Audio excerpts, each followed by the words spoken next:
Girona limitarà els grups turístics i els guies no podran utilitzar megàfons. Continuen les accions per mitigar els efectes negatius del turisme massiu i ajudar a la convivència entre turistes i veïns, sobretot al barri vell. El ple d'ahir va aprovar per àmplia majoria una modificació de l'ordenança que prohibirà els grups turístics amb més de 25 persones durant les visites guiades. Bon dia i benvinguts a l'informatiu migdia. La proposta va ser aprovada amb el vot a favor del PP i de Vox, mentre que el PSC va abstenir-se en considerar que aquesta limitació no impedirà l'acumulació de gent al casc antic. De seguida en parlem, abans però fem un repàs a altres notícies destacades d'avui dimarts 12 de novembre.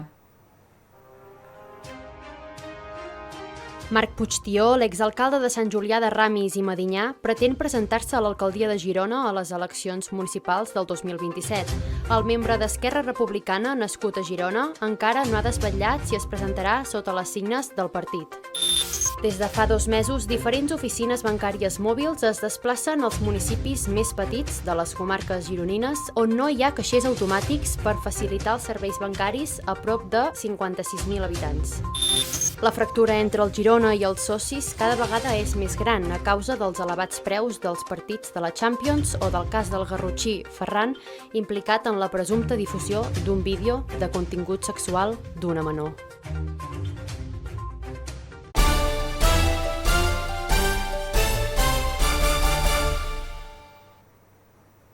El ple de Girona va fer ahir una aprovació inicial de la limitació a un màxim de 25 persones als grups turístics durant les visites guiades. A més, els guies tampoc podran fer servir megàfons, una limitació que forma part de les accions per reordenar el turisme, sobretot al barri vell.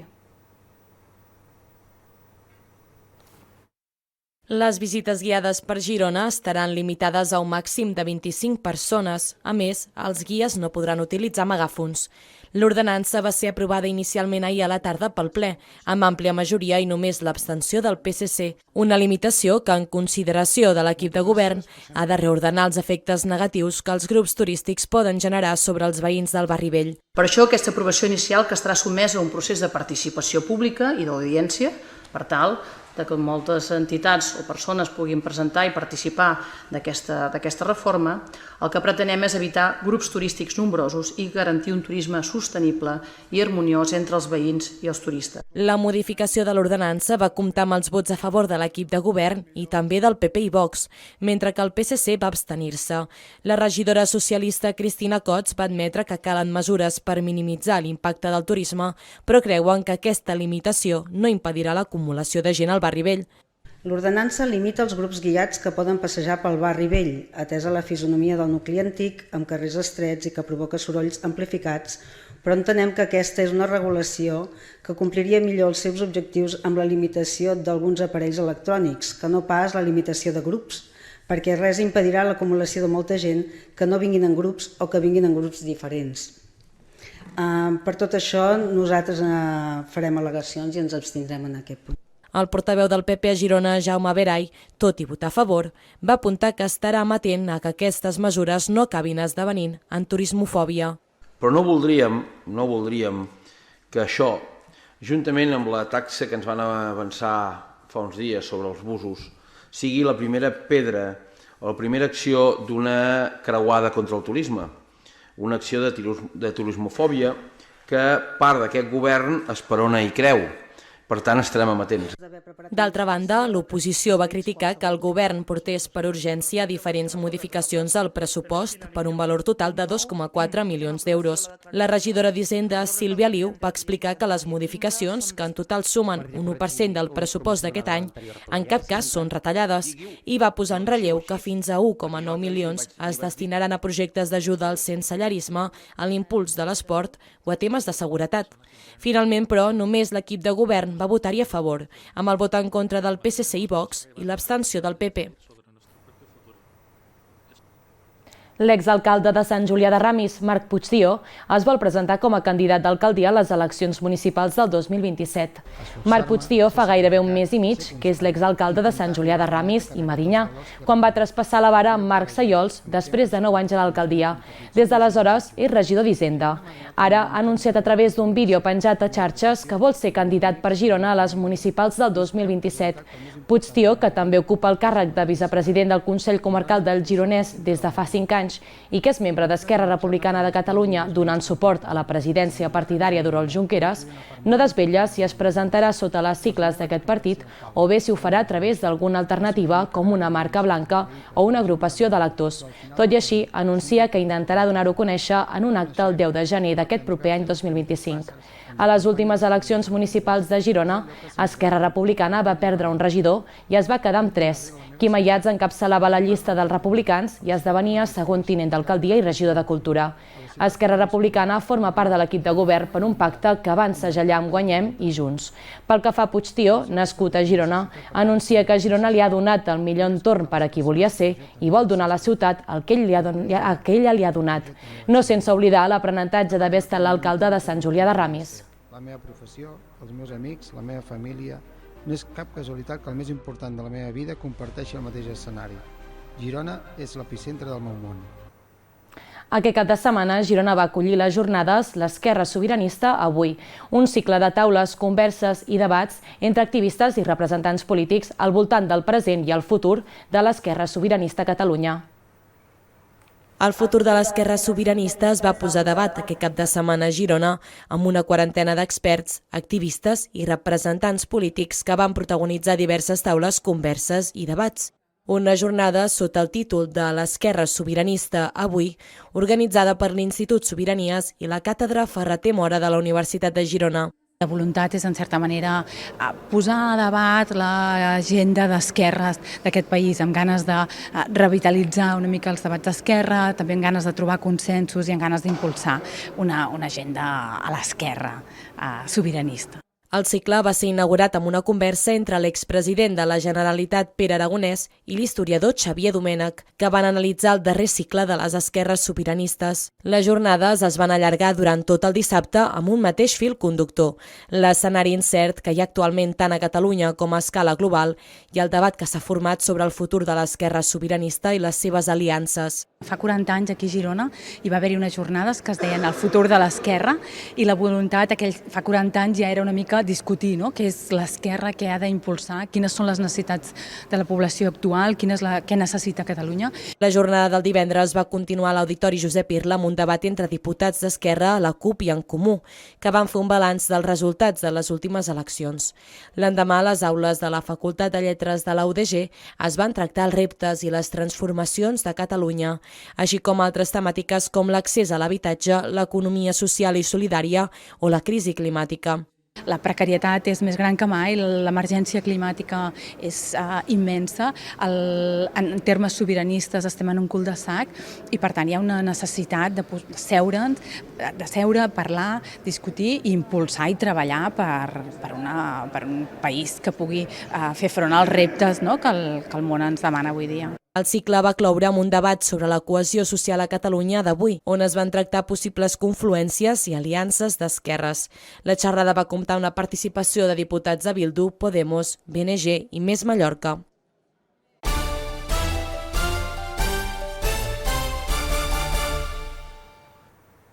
El Tribunal Suprem ha confirmat la pena de 6 anys de presó a l'únic condemnat pel robatori mortal a casa de l'empresari gironí Jordi Comas. El president de la patronal de la Federació d'Organitzacions Empresarials de Girona vivia a un xalet de Platja d'Aro amb la seva dona, quan al novembre del 2012 3 encaputxats van entrar-hi i van immobilitzar i retenir el matrimoni per aconseguir les claus de la caixa forta i saquejar la casa. Quan, al cap de mitja hora d'haver marxat els lladres, la dona de Comas es va poder deslligar, l'empresari hi havia mort per asfíxia. L'assassinat va quedar impune perquè no es van poder identificar els autors materials de l'assalt mortal, però l'Audiència de Girona sí que va jutjar a 3 acusats. A 2 se'ls va absoldre perquè no hi havia proves concloents en contra seu, però el tercer investigat, Ahmed Kurti, el Tribunal Suprem l'ha acabat condemnant a 6 anys de presó per la seva implicació. Segons la sentència, Kurti va facilitar que el grup accedís a la casa i va fer vigilància mentre esdevenia el robatori.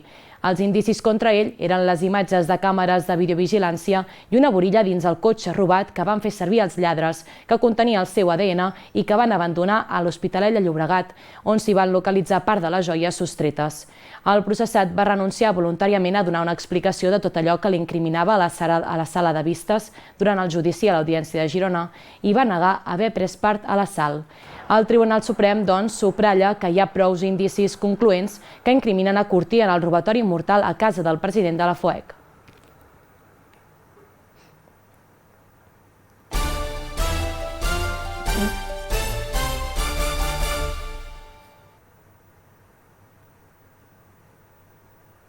Les oficines bancàries mòbils ja fa 2 mesos que recorren als municipis més petits de les comarques gironines on no hi ha caixers automàtics per facilitar els serveis bancaris als seus habitants.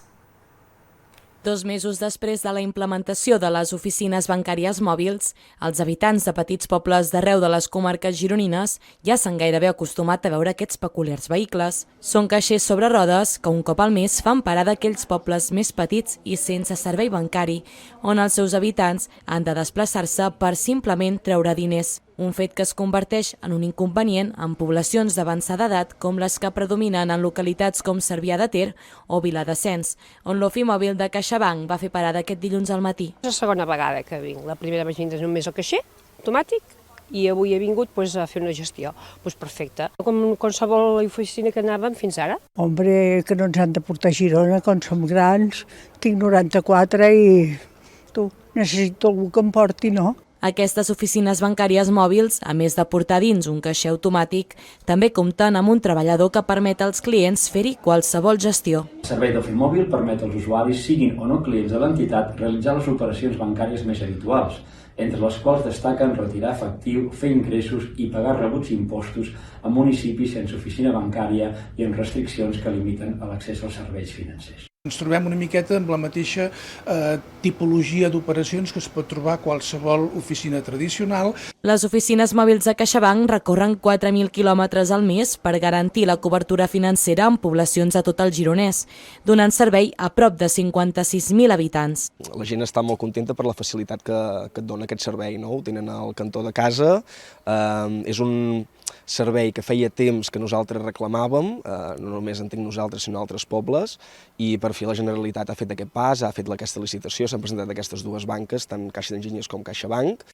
Som un municipi petit, tenim també una part de la població que és envellida, i el fet que vingui l'oficina aquí facilita en determinats moments determinades coses que tinguin que fer, no? Treure diners o gestions bancàries que s'haurien de desplaçar a la primera oficina que tenim aquí al costat, que és Bàscara, i d'aquesta manera ho poden fer des d'aquí, des de la plaça del municipi. La iniciativa va ser impulsada juntament amb la Generalitat a mitjans de setembre, amb l'objectiu de garantir la inclusió financera de 95 localitats de Girona.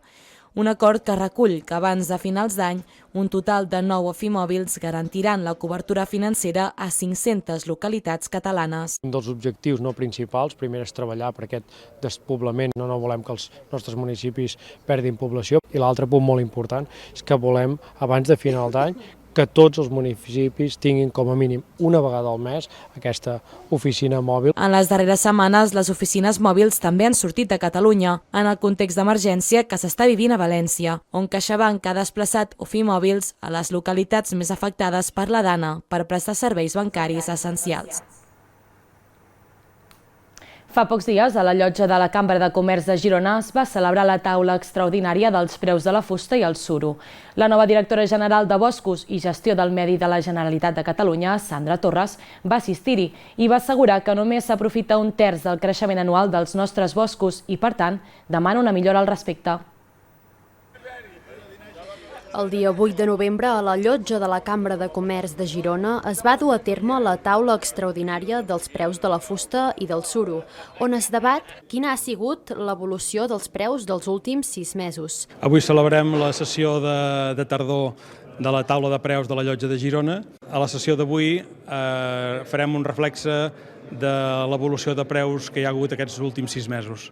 Avui esperem molta assistència perquè tenim la visita de la nova directora general de Boscos i Gestió del Medi, que això és un honor per tots nosaltres. El suro per Girona és molt més que una indústria i els representants de les empreses i entitats es van reunir a la Llotja de Girona per debatre sobre els preus d'aquests, que a dia d'avui estan en crisi per causa de la sequera. I avui sóc aquí a la llotja de la Cambra de Comerç de Girona pels preus de la fusta i el suro, productes fustaners, per donar suport en tot aquest entramat d'actors que col·laboren a que els boscos i la fusta i tots els productes tinguin una sortida bona, no? I que tots mirem per els serveis renovables, serveis ecosistèmics. La problemàtica de la sequera es nota i està tenint un impacte molt gran tant en la fusta com en el suro, que han patit una caiguda molt notòria en els últims mesos. Ens expliquen que aquestes s'aprofita només un terç del creixement anual dels nostres boscos i demanen que es millori el sistema d'aprofitament anual. Actualment, doncs, com tots sabeu, hem passat una època de sequera molt potent. Els nostres boscos estan en una situació bastant crítica i a nivell d'aprofitament podem dir que s'aprofita només un terç del creixement anual dels nostres boscos. És a dir, els hi hem de donar més sortida, hem de mirar de millorar el sistema de l'aprofitament forestal. Ens comenten que per culpa de la sequera la demanda d'aquestes va caure, però esperen que amb les noves pluges pugui tornar a enlairar-se el sector.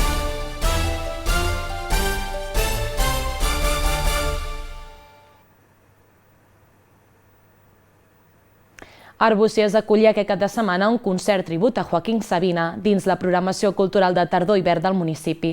La banda Pacto entre Caballeros, encapçalada per Julián de Eusebio, porta des del 2014 interpretant damunt de l'escenari un repertori format pels millors i més coneguts temes d'aquest popular cantautor. Aquest darrer cap de setmana, les naus Allats d'Arbúcies han acollit el concert de Pacto entre Caballeros, un grup tribut a Joaquín Sabina. La banda Pacto entre Caballeros, encapçalada per Julián de Eusebio, porta des del 2014 interpretant damunt de l'escenari un repertori format pels millors i els més coneguts temes d'aquest popular cantautor. Amb 6 músics en escena, el resultat és un bon homenatge que fa reviure en directe la màgia de Sabina. A l'escenari arbusienc, el grup ha interpretat temes tan coneguts com Nos sobran los motivos, Por el Boulevard de los Sueños Rotos y Nos dieron las 10 o 19 días y 500 noches. El concert Arbúcies forma part de l'extensa programació de tardor-hivern que aquest any ha plantejat l'Ajuntament arbusienc fent un esforç per impulsar el sector cultural on entren activitats de tota mena com concerts, fires o musicals. De les activitats que resten fins a final d'any, destaquen la trobada de corals de la selva, el festivalet de dansa, la fira del Tió o la representació dels pastorets.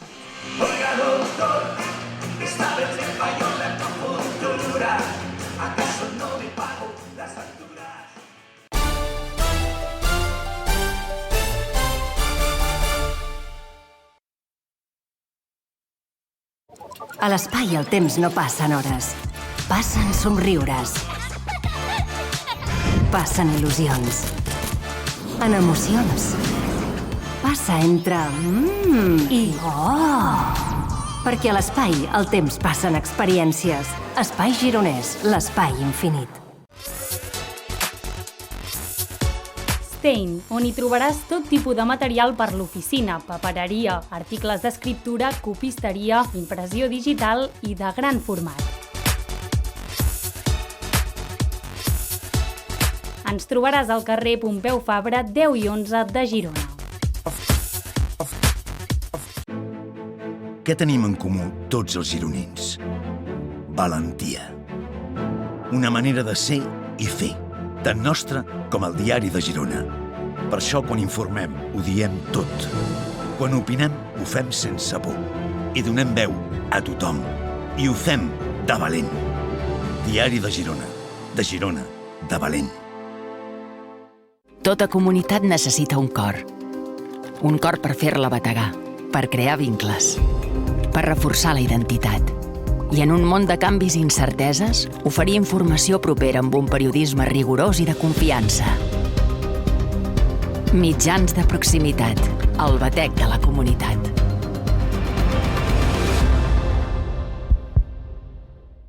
La meva filla tenia les dents fatal. Tinc sobremossegada. Em feia sentir bastant incòmoda. Que se sentin segurs, que somriguin i confiïn en ells mateixos. Ortodòncia, estudis, tot l'amor que li pugui donar, li donaré. 35 anys tenint cura de la salut dental i la relació amb els nostres pacients. Ha millorat la meva autoestima al final. Vitaldent. Diumenge 17 de novembre arriba la 17a Fira del Pa i la Xocolata de Sant Gregori. Hi trobarem mercat de pa i xocolata, d'artesania, tallers infantils, maridatges, aula de cuina, contes dolços, xocolata desfeta i molta diversió. Tota la informació a www.santgregori.cat.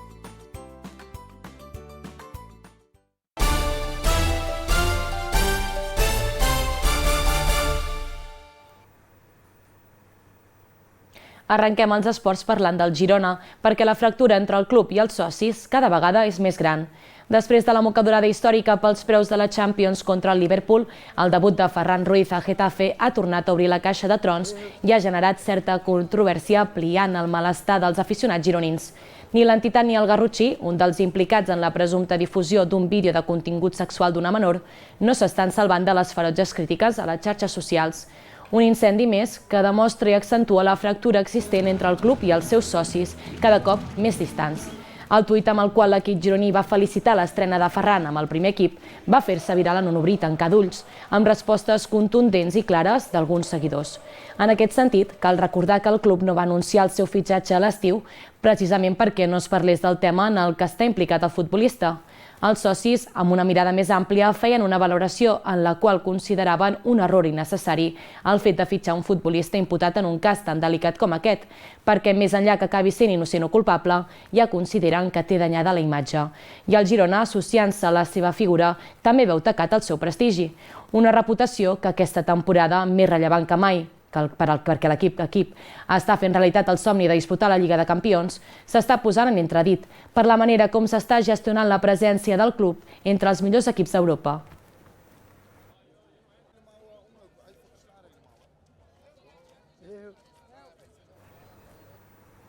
Passem a parlar ara del filial del Girona perquè es va imposar el Sabadell en el duel de filials.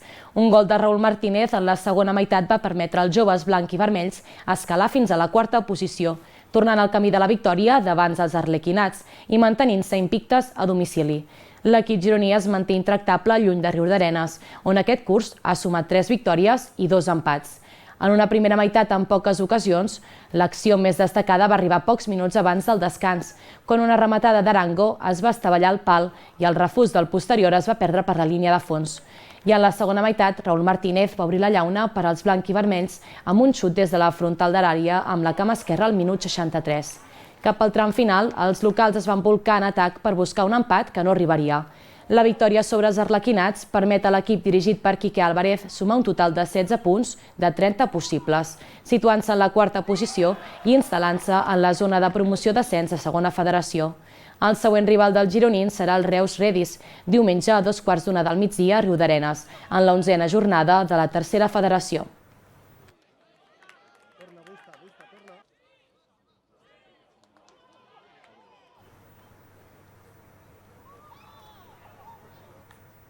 I anem a parlar de bàsquet masculí perquè s'ha confirmat la sanció de 4 partits a Juan Fernández. El recurs presentat pel club la setmana passada no ha prosperat, per la qual cosa s'ha desestimat la cautelar i es mantenen els 4 partits de sanció, dels quals ja n'ha complert 2, comptant el d'aquest cap de setmana contra el Bilbao. Des del bàsquet Girona, seguint el codi intern del club, s'ha aplicat una sanció econòmica al jugador. El bàsquet Girona és conscient que el jugador representa un club, uns valors i una ciutat. Per això, més enllà d'aplicar-li una sanció seguint el codi intern del club, asseguren que treballaran per oferir-li eines que l'ajudin en el seu desenvolupament personal i esportiu. D'altra banda, el Bàsquet Girona i la Fundació Bàsquet Girona han posat en marxa una campanya solidària per a les escoles afectades per la Dana a València. Una campanya solidària de recollida de diners amb l'objectiu de convertir-los en material esportiu per a les escoles afectades. Aquesta catàstrofe ha colpejat més de 60 escoles, afectant profundament la vida de centenars de nens i nenes. Amb aquesta iniciativa, el Club Gironí vol que l'esport esdevingui un motor de recuperació i d'esperança. Tots els fons recollits pel Bàsquet Girona seran destinats a la campanya Amb un País Valencià, impulsada per la Federació Llull, formada per Òmnium, Acció Cultural País Valencià i Obra Cultural Balear. A més del llançament de la campanya, el partit davant el Bilbao Bàsquet d'aquest passat diumenge va estar dedicat als més petits a la casa amb la jornada Kids Day. La campanya va començar el dia 9-10 de novembre amb la intenció d'unir en moments difícils com el que viu la comunitat valenciana i per facilitar les donacions. El club ha habilitat un formulari amb la campanya BG per València. Finalment ha apuntat que també es crearà una comissió específica dins la Federació Llull per gestionar l'adquisició i repartiment del material esportiu als centres afectats.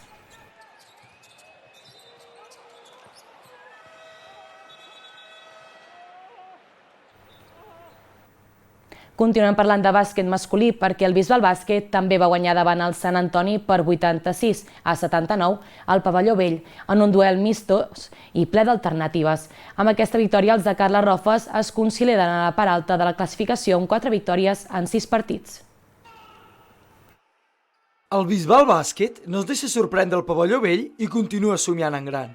Els bisbalencs mantenen la línia positiva després de sumar un nou triomf com a locals davant el potent Sant Antoni, en un partit molt treballat dels homes de Rofes.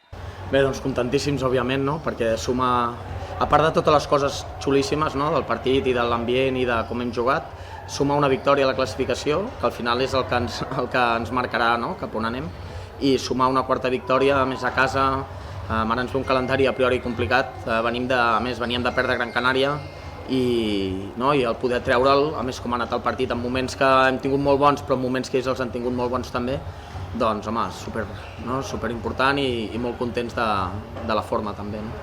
Els bisbalencs van viure 2 quarts completament diferents en la primera meitat, ja que van arrencar amb un ritme molt alt en atac i veient Cistella amb molta facilitat, marxant amb un clar avantatge gràcies a una exhibició ofensiva. Tot i això, els balears van respondre a la dinàmica del partit i a partir d'una defensa més agressiva van capgirar el duel amb un parcial de 4-16, marxant al descans amb el resultat de 43-48. A la represa, amb el màxim avantatge d'11 punts favorable als visitants, el talent d'Espinosa va servir per decantar el maig pels bisbalencs amb un parcial decisiu de 18-2. Tot i això, els eivissencs no havien dit l'última paraula i protagonitzarien el darrer gir de guió posant-se per davant als últims instants. Finalment, Diva i Nikolov, amb un gran paper sota Cistella, donarien una victòria molt treballada als baix-empordanesos amb el resultat definitiu de 86-79. Crec que té un mèrit important aquesta setmana que ve després de derrota. El dilluns vam arribar, em sembla que els nanos arribaven aquí a Girona a les 4 de la matinada i el dilluns vam entrenar. Vam entrenar seriosament i sense queixar-se massa, diguéssim, pobres. Però ens ha dit que l'important és que cada setmana el resultat, òbviament, ens dona confiança per treballar millor i més contents, però quan vinguin resultats negatius, que en vindran, el tema és tornar a fer setmanes com les que hem fet aquesta setmana. Una nova victòria que significa la quarta pels bisbalencs a segona FEB i els permet consolidar-se a la part alta de la taula com a segons classificats. Fins aquí l'informatiu. Nosaltres tornem a les 8 amb més notícies. Gràcies per la confiança i que passin una bona tarda.